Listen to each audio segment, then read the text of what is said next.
Então fala você que se conecta mais uma vez comigo aqui no canal Vasco Connection. Eu sou Eduardo Ferrari para mais um vídeo.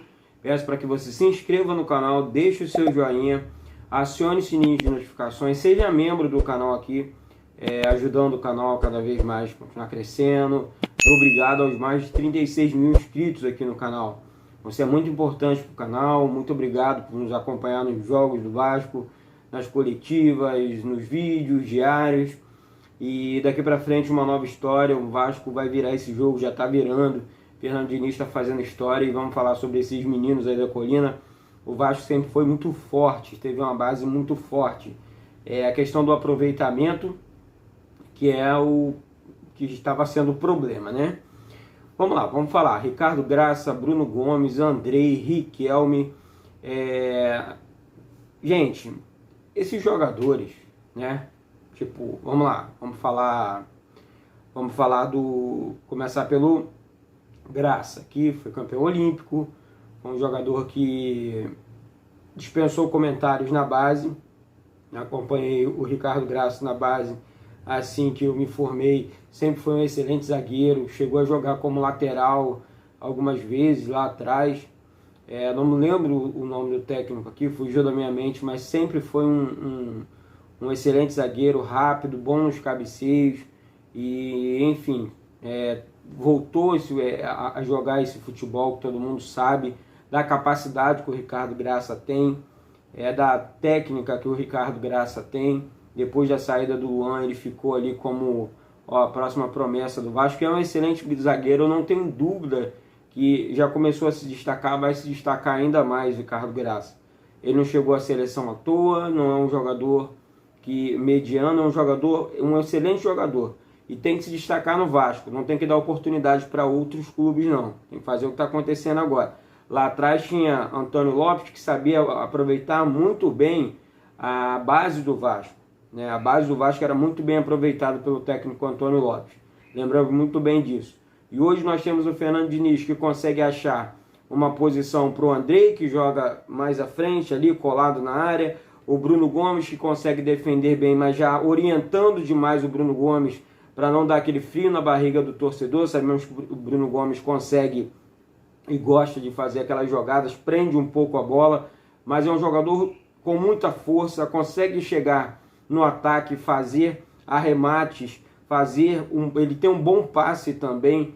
Então é um jogador diferente, Bruno Gomes, né? Então assim, não é um jogadorzinho, é um volantezinho, não, é um bom, excelente volante, jogando sério, sendo orientado por uma pessoa séria. Não tenho dúvidas de que o Vasco consegue ajeitar aquele meio campo ali, pelo menos a volância da equipe está diferente. Ele consegue colocar o Andrei, repetindo, aonde o Andrei tem que jogar. As pessoas estavam tentando inventar posição para o Andrei, quando o Andrei é um jogador de marcação, sim, mas ali na frente da área do adversário. Ele tem que pisar mais vezes na área do adversário, porque ele consegue construir jogada, ele consegue finalizar a jogada. Esse é o Andrei que a galera curtiu lá atrás, quando surgiu, a galera, quero o Andrei como titular. Depois isso mudou? Então vamos voltar, galera que conheceu, volta no tempo, é verdade. O Andrei é esse jogador. O Riquelme é um talento da base, um lateral esquerdo que se destacou demais. Chegou a todas as seleções nas categorias de base como lateral esquerdo. E não havia de ser uma oportunidade mais concreta para o jogador, para que ele conseguisse jogar seu futebol e tal. De repente, né, todo mundo acompanhou o Riquelme na base, sabíamos do bem menino franzino, mas com muita velocidade e qualidade nos cruzamentos, né? Conseguia ter um Saulo hoje também, lateral direito. Já estou lembrando aqui, já estou falando para vocês agora aqui, Saulo, gravem esse nome, lateral direito do Vasco. Nossa, um jogador com muito volume de jogo, consegue chegar na linha de fundo, mas vamos falar do Riquelme primeiro. Aí o Riquelme, de repente o Fernando Diniz encontra a posição para o Riquelme, coloca o Riquelme como lateral, né? Na lateral agora deu a oportunidade para ele jogar. Riquelme dá passe para o gol, fez um grande jogo, foi um dos destaques do jogo, assim como o Zeca também foi muito bem. Ou seja, dor de cabeça boa para o técnico Fernando Diniz, porque tem Léo Matos, tem Caio Tenório, tem o próprio Zeca. Tem que brigar por posição. Tem que brigar por posição. Hoje existe briga por posições no Vasco, de titular, coisa que não existia. Era assim, o semblante dos jogadores mostravam. Eles estavam jogando, eles estavam em campo, parecia uma obrigação.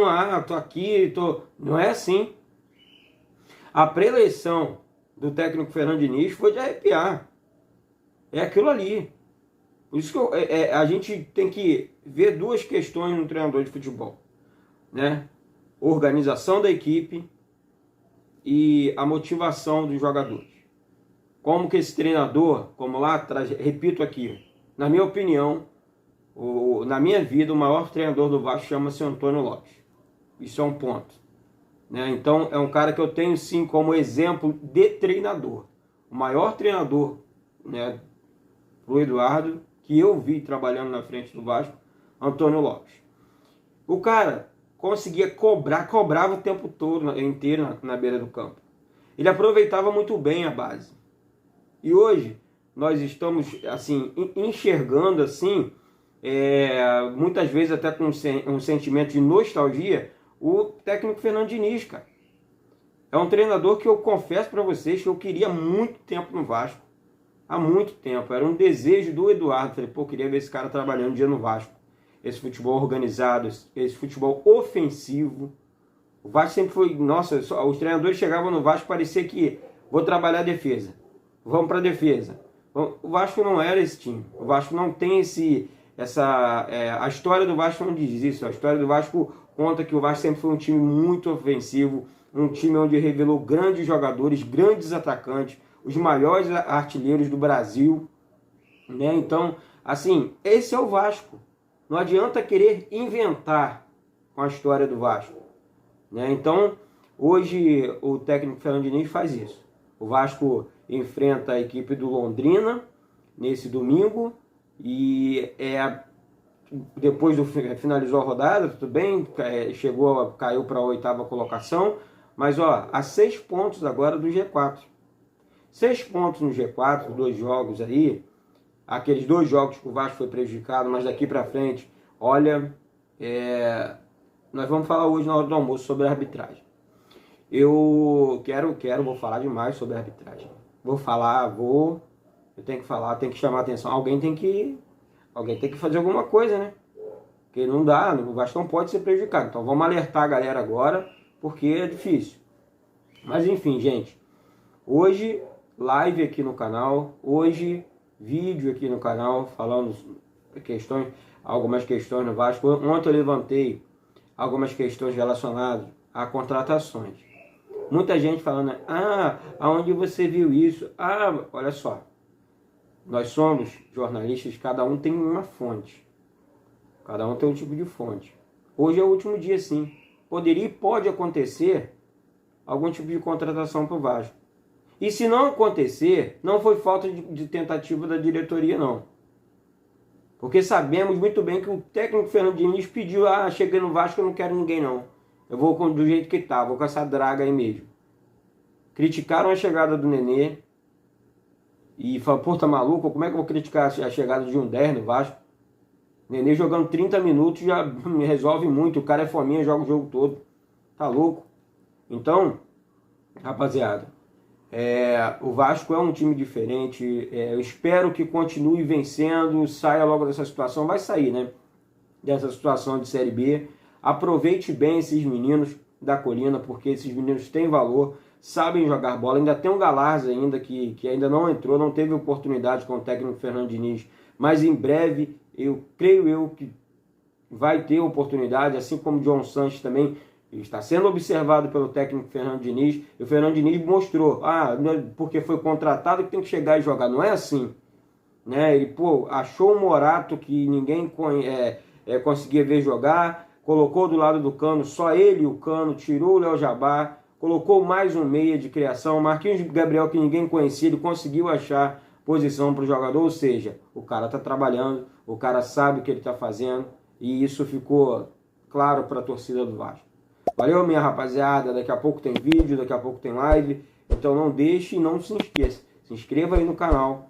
Comigo, Eduardo Ferrari, faça parte dessa nova história da gente falar de Vasco aqui, beleza? Beijo no coração de todos e saudações vascaínas.